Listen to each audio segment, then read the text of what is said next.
አንድ አምላክ በሆነ በአብ በወልድ በመንፈስ ቅዱስ ስም ሰኔ 25 በዚች ቀን ከ72ቱ አርድእት አንዱ የጸራቢው ዮሴፍ ልጅ ሐዋርያው ይሁዳ በሰማዕትነት አረፈ።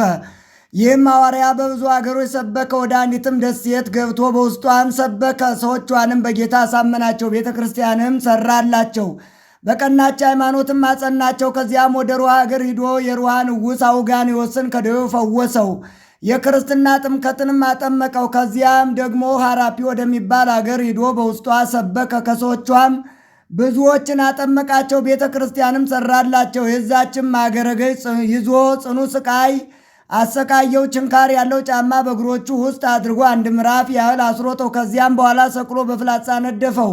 ክብር ይግባውና በጌታችን እጅ ነፍሱን ሰጠ። ከመከራውም አስቀድሞ ለምእመናን መልእክትን ጽፎ ላከ። እርሷም ከሐዋርያት መልእክቶች 7ተኛ የሆነች ምስጢርን የተመላች ናት። በእርሷም ብዙዎች አረማውያን ክብር ይግባውና ጌታችን ኢየሱስ ክርስቶስን ወደ ማመን አስገባቸው።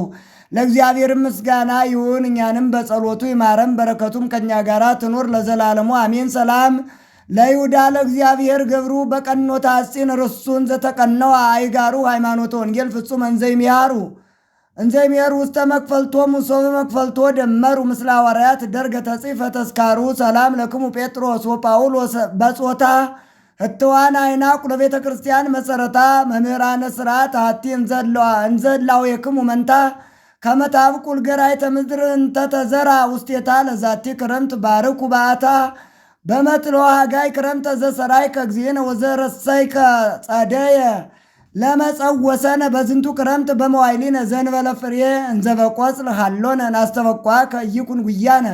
ዳግመኛም በዝች ቀን ለአባቶች ሊቃነ ጳጳሳት 44ተኛ የሆነ የእስክንድርያ ሊቀ ጳጳሳት ቅዱስ አባ ጴጥሮስ አረፈ። ይህም አባት ከመሾሙ በፊት የማርቆስ መንበር ያለ ሊቀ ጳጳሳት ለብዙ ዘመናት ኖረ። የእስላሞች ንጉሥና መኳንንቶቹ አልፈቀዱላቸውም ነበርና።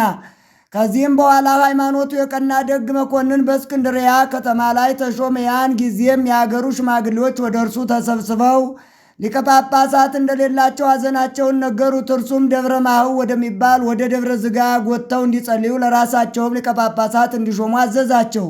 በዚህም ነገር ደስ ብሏቸው ቀሲስ አባ ጴጥሮስን ወስደው ሊቀ ጵጵስና ሾሙት። በእርሱም ደስ አላቸው። በዚያም ወራት የአንጾኪያ ሊቀ ጳጳሳት አባ ሳዊሮስ ሞተ። የአንጾኪያ አገር ያለ ሊቀ ጳጳሳት ትኖር ነበር። የአንጾኪያ ምዕመናንም ለእስክንድርያ ከተማ አባ ጴጥሮስ እንደተሾመ በሰሙ ጊዜ እነርሱም የተማረ ደግ ሰው ለአንጾኪያ ሾሙ። ስሙም ታውፋኔዎስ ይባል ነበር።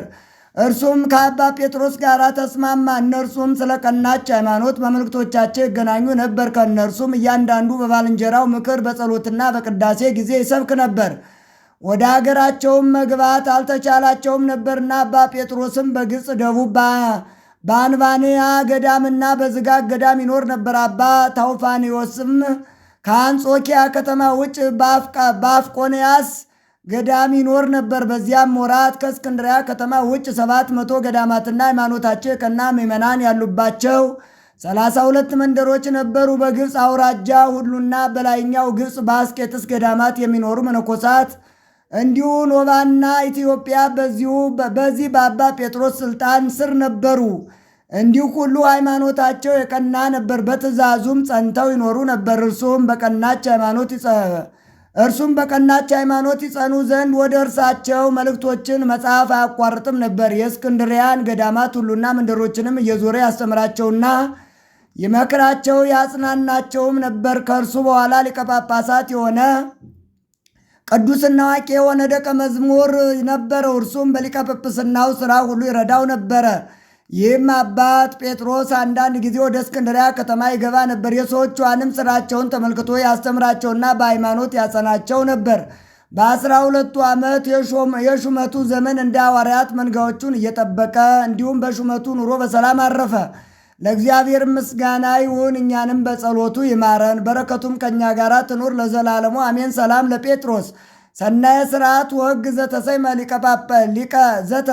ሊቀ በደብረ ዝጋግ ምኔው ዘዊዘ አምሳለ ፈለግ ጽሩይ ማየ ትምህርቱ አኮ ሙግ ደቂቅ ሰት ወረወይ ወአይሩግ ሰላም ለጲላጦስ ዘተሐጽበ እዴሁ እምደመ ኢየሱስ ክርስቶስ ከመንጹህ ለሊሁ ለአብሮቅላ ሰላም ብሲተ ዚያው ዘለአከት እንዘትብል ይታይስም ላይሌውስ መውቱ ጻድቅ ወሄር ብእሲሁ ዛቅረብኩ ማይሌት አዘኪሬ አይላፈ ምለተ ጸምዱ ከዘልፈ ለላ ነብብ ተወከፍ ዘንዴቴ መጽሐፈ እንተረሰይ ከግዚኦ ጸሪቀ መበለቱ ኩፈ እምላቡ በውላን ዘተርፈ ነቢያት ቅዱሳን ሐዋርያት ሰባካን ሰማዕታት ወጻድቃን ደናግል ወደ አዲ ወመነኮሳት የራን ባርኩ ባርኮ ጉባኤ ዛቲ መካን እስከ አረጋዊ ለይቆምኑ ሕፃን ለዘጻፎ በክርታስ ወለዛ ጻፎን ዘይደርስ ለዛ አንበቦ ወለዘ ተርጎሞ በልሳን አዲስ ወለዘ ሰማ ቃሎ በእዝነ መንፈስ በጸሎተሙ ማርያም አራቄተ ኩሉም ባይ ስፉር የማረን ኢየሱስ ክርስቶስ ሰላም ለክሙ ጻድቃን ወሰማዕት እላይረፍቅሙ በዛቲ ዕለት መዋያን ዓለም አንትሙ በብዙ ትዕግስት ሰአሉ ቅድመ ፈጣሪ በኩሉ ሰዓት እንበለንሳ ኪያነ